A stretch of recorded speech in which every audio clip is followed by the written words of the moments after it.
Hey everybody, it's Shadowstar and Crystal here for another review of Legends of Tomorrow. And this time, it's the Chicago Way. It's the 1920s and we're off to meet Al Capone and all that fun stuff. But basically what this episode achieves is that we give the amulet back to the bad guys, and also Malcolm is one of the bad guys. Malcolm's here. Malcolm has joined Damien Dark. So, yeah, if you thought it was good, because we had Reverse Flash, we have Damien Dark, and now you've got Malcolm Merlin. Can this season get any better? It's basically the three good villains. Three of the best villains we've had that could feasibly be worked into it. Like, you know, I know some people might say Zoom's a good villain, but you couldn't put Zoom in his plot. But, you know, three of the villains who would make sense.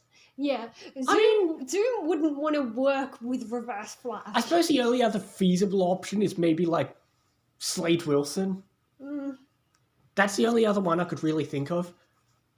But, yeah. But anyway, we've got three amazing villains, which is great. I mean, I always love when Malcolm shows up. You've got Damien Dark, you've got Reverse Flash. You get to have a great fight scene between Malcolm and Sarah, which is so good because, you know, it's so interesting because they're intrinsically tied together, but they've surprisingly had not many scenes together.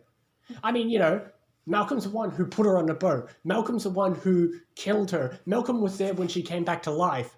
To actually see them get some proper confrontation is amazing because they've never really had that. Yeah. It's crazy. I mean, you think about it, you watch that scene, you think about how much they've had, and yet they've never really had a confrontation or a fight or anything. So that was great. Great to see Sarah versus Malcolm, which was great. You get to see Eobard Thawne. You get to see his thingy that he used to turn into Tom Cavanaugh, although he doesn't need to kill somebody to do it. Yeah, surprisingly it did not kill Stein. Well, there's a reason. You might say, why didn't he? Because if he did, Jax would have felt it and that would have alerted them to what's going on. Yeah. Yeah, so they figured, probably best not. We'll just disguise myself as him.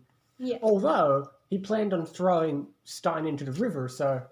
Yeah, but they were probably going to throw him in, They probably had to have some kind of signal to wait till it was safe to not alert them. Yeah. Yeah. Although, Jax should still know something's up.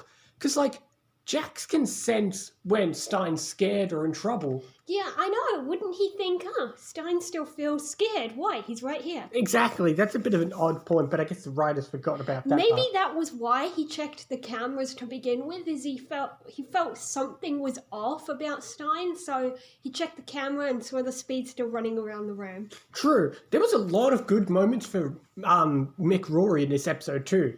Oh yeah, the chemistry with Amaya is developing even more, which makes me even more disappointed that it does not become a thing. I know. I love the little moments between. We had that a few episodes ago, and we got it again. She kissed him. Yeah, I know. We had that a few episodes ago. Now we got it again. There's a little good dynamic between Mick Rory and Amaya in this episode. They got to, he got to help her out this time.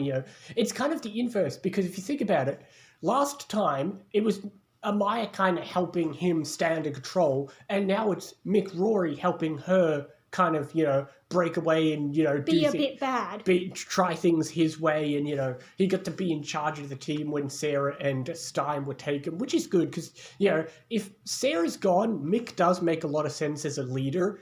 Like, as we've seen, Ray and Nate suck, and Amaya makes sense too, but, Mick had to show them how to do it, which was great because there was a lot of good scenes. And, of course, we have to talk about Mick is seeing Snart. Oh, yeah, of course. Yeah. Snart's around. My only issue is this is a case of marketing versus writing, is, of course, you can imagine this was heavily promoted as, oh, look, Snart's back.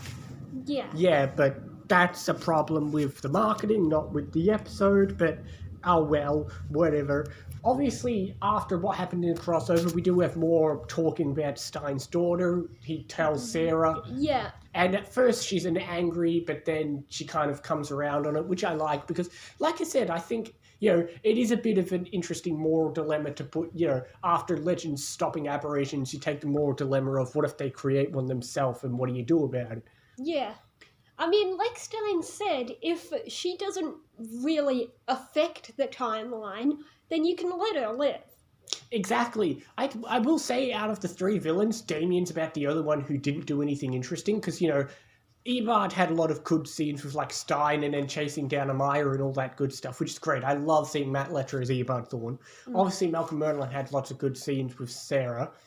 But yeah, Damien didn't do much. Al Capone was fun. Ray and Nate were fun for the comedy. Great scenes with Mick and Amaya. And then, of course, you get two cliffhangers. First, you get we finally find out what our villains are up to and what they're after. Oh yeah, so the amulet goes together into one thing, and it's gonna help them find something. The Cool. Spear of Destiny. Yeah, which is a name I'm definitely familiar with because I've got a story to tell next episode. And of course, we get the cliffhanger of we think we see Rip, but it's just a film set. Then we see someone who looks like Rip, but he's speaking with an American accent in the 1960s. Yep. I can't wait for next episode.